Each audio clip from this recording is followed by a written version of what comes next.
Tell the Prime we need to have a talk! Now! I'm assuming you're referring to the incidents where you've been flung out of control of the vessel? And it all just started to escalate during that Higurashi retrospective when that witch referred to a reviewer amongst us. What the hell do they want me for? They were a part of the vessel long before either of us were formed, and when we were, it was decided they were no longer needed. You know as well as I do, the vessel is going to need them eventually. And if they're breaking through so harshly like what we've been dealing with lately, it's a sign that it's finally time that they are released from their prison. They're in the deepest part of the vessel's psyche. Somewhere nobody has been for years. But let's be clear about something here, storyteller. Whatever happens as a result of this, everything that happens, you are responsible for going forward.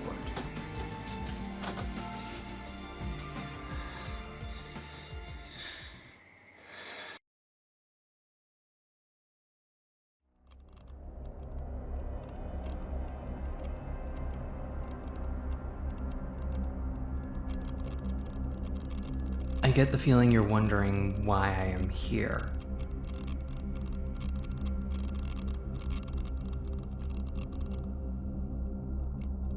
Why would you assume something like that as the first thing?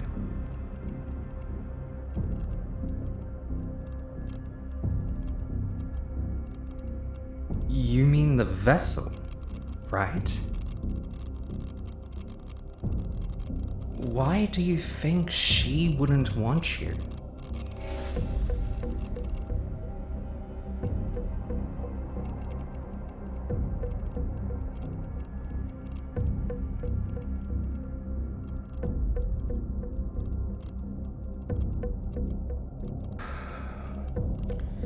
I couldn't tell you why that is the case, reviewer. I've only been a part of this vessel for 4 years now. But I don't know all of the history behind what came before me. All I can tell you is, one day I was formed out of a need to talk about these things that the Prime could not. Like some unfulfilled need to weave these kinds of tales to share to those around us. Because it's so wonderful to do so.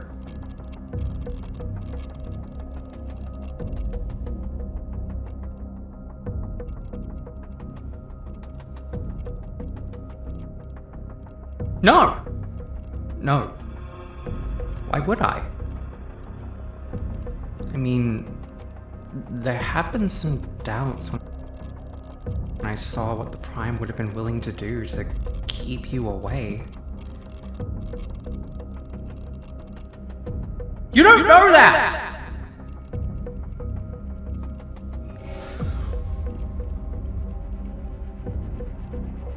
Sorry. It's just... You can't really say that for certain when you haven't even seen how much the vessel has grown. How we have helped her grow since our creation and embodiment of her these last 5 years.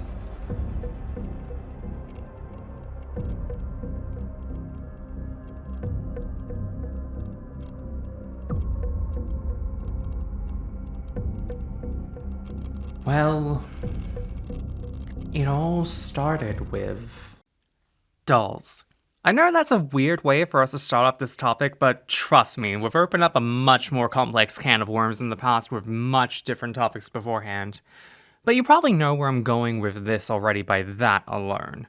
There's a high chance if you're watching this right now and are on the variable queer and especially trans umbrella, you're probably aware of the fact that dolls in various forms have been around for as long as most of queer culture has been around as well. To the point that, even taking away a lot more of the queer coding and more recent efforts as Rainbow and Monster High respectively, a lot of queer culture has, in one way or another, had dolls be a part of it for as the decades have gone on.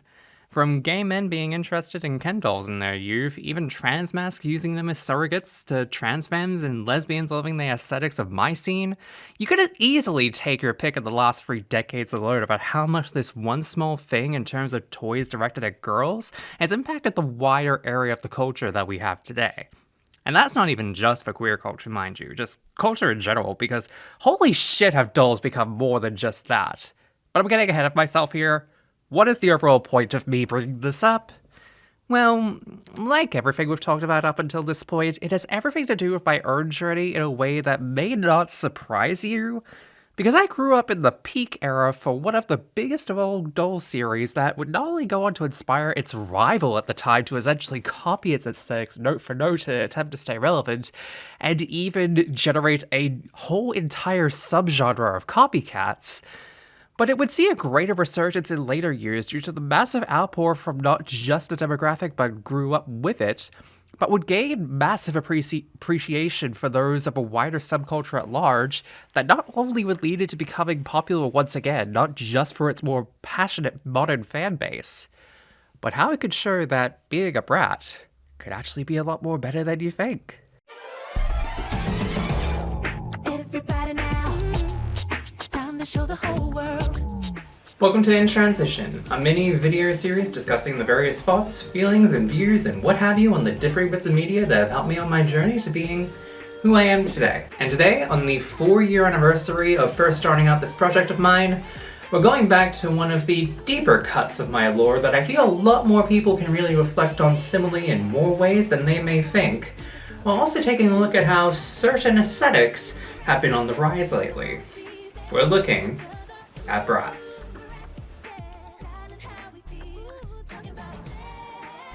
So it's really no secret by this point that we're living in the Y2K revival era now.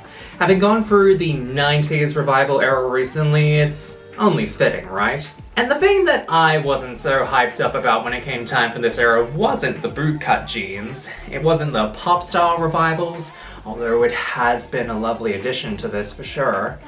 No, my big thing that I was excited for was seeing that Bratz was coming back after a near decades-long hiatus.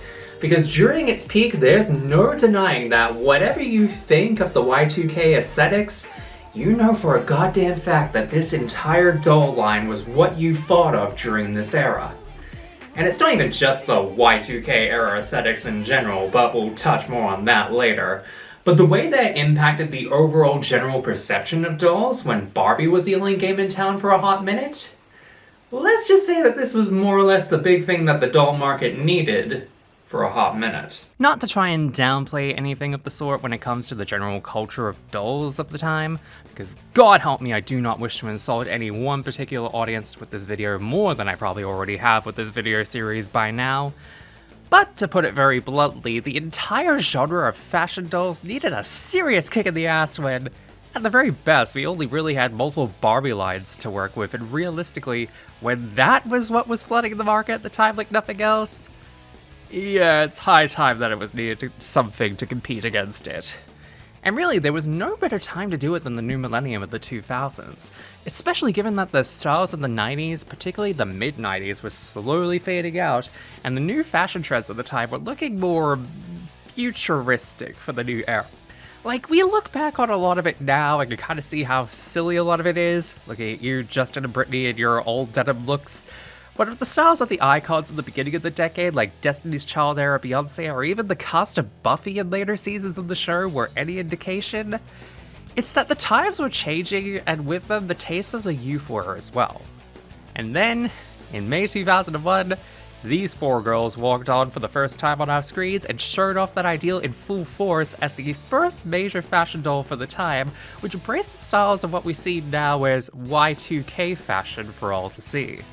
With a slogan that was as catchy as it was a statement of intent, alongside basically dissing the competition with using the phrase "no pink" in its marketing, even to the point of using it as an almost antagonistic presence within the overall franchise itself. It was clear from the jump that this was, for all intents and purposes, the first big competitor in the market in close to... God, can we say ever? And look, I could go on and cover the entire history about how this one toy line became a smash sensation overnight, and more or less took over the 2000s to the point that its competitor had to more or less adapt in order to fit in with its aesthetics and modernize itself for fear of looking dated. But that's not really what this video is really about, is it?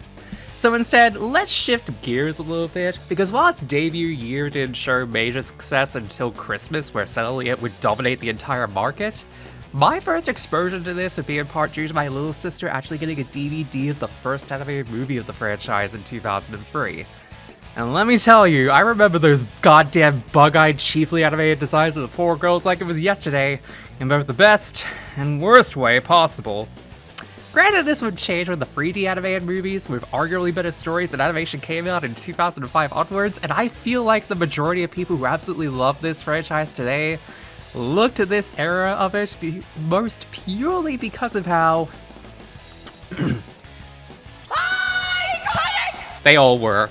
Especially the first two movies of this era, Rock Angels and Forever Diamonds, so much so that they had video game adaptations made of them, which I obviously own and have played numerous times in my private time, and helping my little sister with it when she was playing it as a kid herself. So if all of that wasn't any indication, I absolutely loved this franchise as a kid, but for many obvious reasons, could not go ahead on expressing that love for it myself until I was in the position that I am in now in my life, to the point that I even purchased the reprints of the dolls of my favorite of the four, the arguable namesake of myself, in Chloe, when they were re-released a few years back. And it was through rediscovering my love of this series through the lens of being a trans woman that I finally managed to come to terms with how much this too inspired and impacted my own journey to now.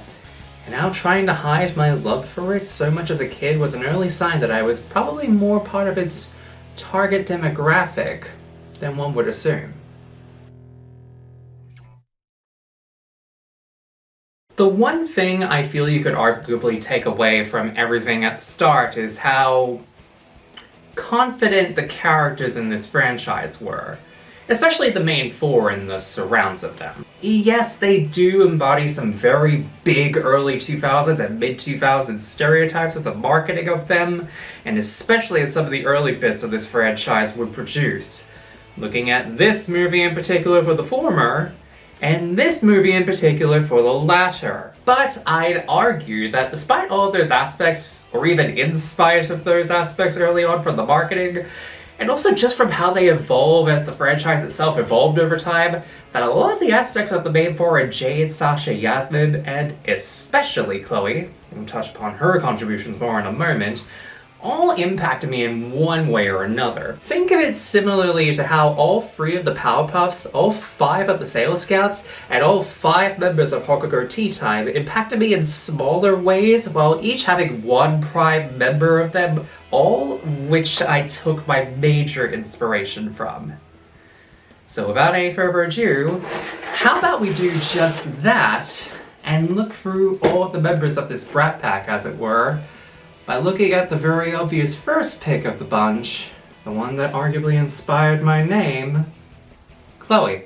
This particular choice actually tracks well if you know a lot of the core picks of previous ones we've covered by now, as it's once again a pick that is more on the scale of Bubbles and Yui in terms of being sweet and airheaded at the best of times, while also at the same time being an anxiety-riddled crybaby at the worst of times, while also being able to take charge of the situation when needed like Makoto and Cornelia. Hell, you might have noticed a bit of a trend with these picks, and I swear it's not on purpose that a lot of them share similarly styled designs, but I think it did kind of start off here with Chloe's design being very, well, to coin a phrase, very me-coded in a way. And yes, before you all ask me, this is in fact where I think I got my name inspiration from. It's either her or Chloe Price from Life is Strange, but I think for so long I used Price to shy away from the fact that this Chloe was in fact the real one for me. In fact, it was thanks in part to a piece of art I found on a doll Twitter account back in the day that portrayed Chloe as a trans character in a headcanon that kind of made me feel seen in a way with how it was presenting her. Like, if that particular piece of art could have been shown to me, like, 6 years ago, I probably would have transitioned sooner, is all I will say to that. And even taking away from the personality and looks difference, my god is her style in the franchise, especially the 3D animated parts of the franchise, definitely are iconic! To the point I've tried to my best ability in the past to try and match it in my own way. Granted, this kind of thing left me flailing a little bit and figuring out that didn't match me as much as it did her, but it did allow me to try and experiment more with my own sense of style as I went on and more into my own transition. And while I have certainly taken inspiration from her in more areas, it's pretty clear that I've sort of embraced my own style in a sense since then. But hey, I've gushed about Best Girl enough for a little bit. I bet you're wondering what I took from the other members, I suppose. Well, let's talk about that. The next one I definitely feel I took a lot of inspiration from has to be Jade, I feel. I think back often to the events that transpired and made the entire plot of the Rock Angels movie and think to myself, shit, I've been there. With the way she sets her expectations high only to get crushed hard. But the way she's able to bounce back and even use it to her advantage to end up being able to fight back in their own way, it's, even if it's not directly, makes me feel empowered in a sense of, I've also been there and God does it feel good. Admittedly as well, in a similar vein to others I've taken influence from in smaller ways, it could be argued she's sort of like mere Twilight and Blossom from previous entries as well, as both take the reins as de facto leaders of each group, and also pretty much designate the most competent, despite their own inadequacies, something of which I can be kind of guilty of myself. And then comes Yasmin, and easily right off the bat, it's a similar choice that I feel like I've taken from the Irma, Buttercup, and Ritsu archetypes of previous entries, with her more impulsiveness nature and more...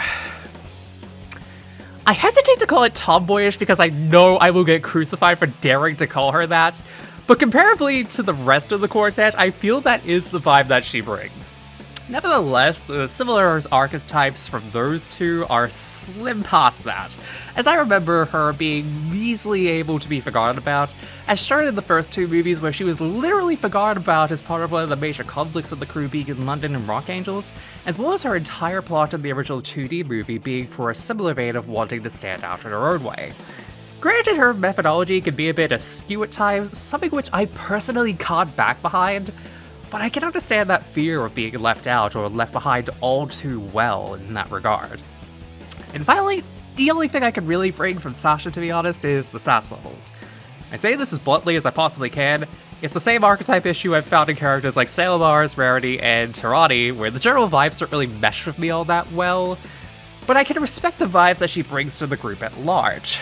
But could I confidently say I would ever kin her as part of my blueprint without feeling like there's something weirdly uncomfortable to it, and also just not really feeling sure in how it would all work for me?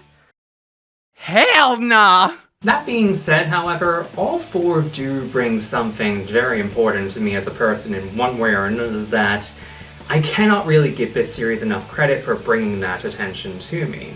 Even subconsciously, growing up at that time that it's taking root today. But to say that this is all of the influence that it had on my life would be writing its conclusion way too soon here, as it probably has more influence than just being around fake stabbing a younger sister, and also way more than just its characters being as influential as they were.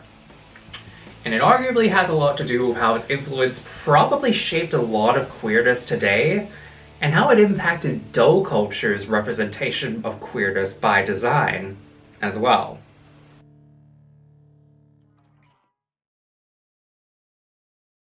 I know what you're all thinking with this right now. Bratz was responsible for queerness in dolls and in general? Come on, Chloe, it's not that important.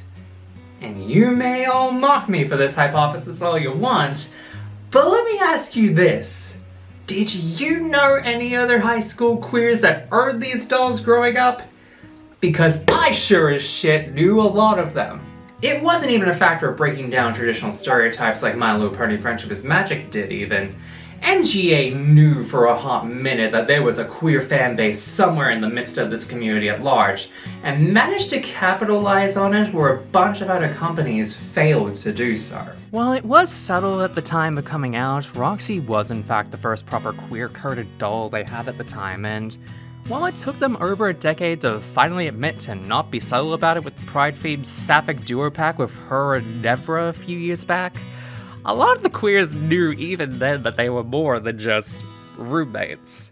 And even to this day, you can see the influence of the likes of Monster and Rainbow High's characters having more queerness within them. Looking at you, Frankie, looking at most of the cast of Rainbow High if we're being honest here, which is very much not a coincidence as both were made by MGA during Bratz's hiatus period. But I'd argue that without what the originator did for laying a lot of the groundwork and what it did at the beginning, a lot of the representation in modern doll archetypes are basically not there. But it doesn't even stop there for groundwork. Especially when you take into account that a lot of what made Bratz that much more appealing to other doll lines of the time, and hell, even now, is the fact that it took major risks, was in your face about it, and wasn't afraid to allow you to be yourself about it. And really, isn't that the core aspect of being queer, loud, proud, in your face, and especially wanting to flaunt it like you've always wanted to? It's no real surprise that a lot of people across the queer spectrum gravitated toward it then, and especially do so now, because it embraced the elements of everyday queerness to such a degree that you couldn't help but love it. It's an energy I feel speaks not just for the time that it came out in, during a time of which queerness was still seen as being more dangerous to try and be open about it, and hell, even dressing less conservatively was a one-way trip to being branded a slut for how you looked. It spoke for a generation that was coming to terms with their own identity, away from the old guard of those from the 90s, and forging a path that a lot of us not only grew up in as a result of it, but were able to become more of ourselves as a result of the ripple effects that one doll brand had on us as people, as it had on the entire industry as a whole.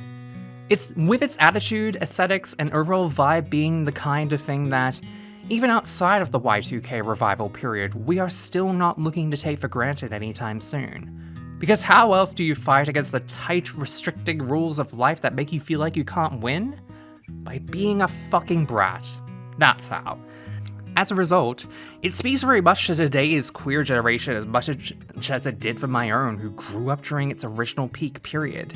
Especially in a time where differing branches of queerness are seen more as easily accessible targets for shaming, ridicule, and even trying to outlaw.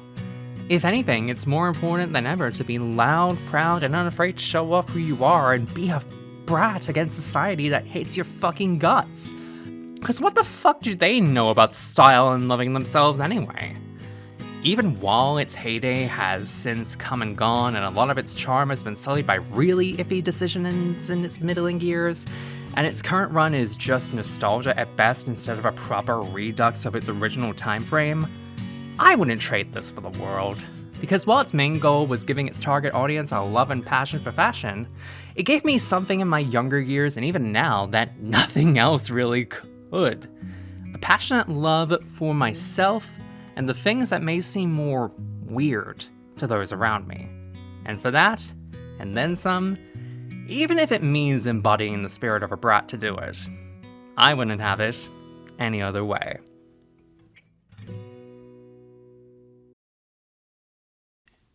So, that's where it's led us to now, I guess. Things haven't necessarily been perfect for all of us in here, but the fact that we could be there when she needed it the most was something I feel we are all pleased to have been a part of. I know you've missed out on a lot. I can't really give that back to you given everything. But you do deserve to know that she has thrived so much. And it's why you deserve to come back now. Because she's so much healthier, she's so much happier, and she's so much more fulfilled than where she was when you were sent away.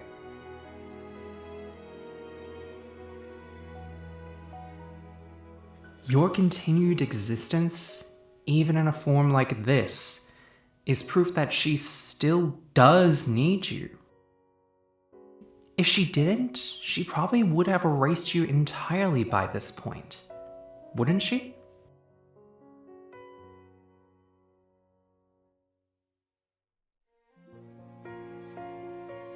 What happened, happened.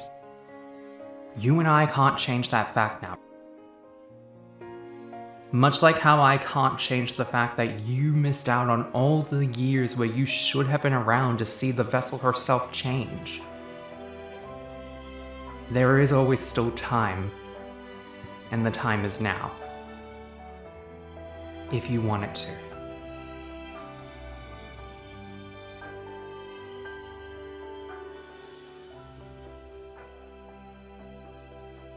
Let's go home.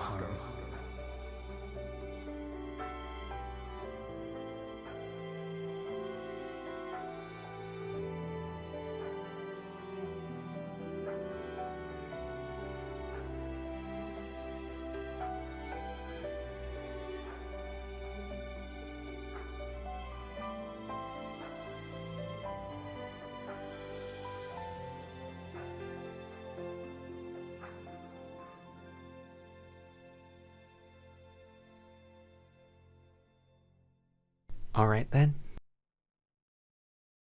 Let's give this one more try, I guess.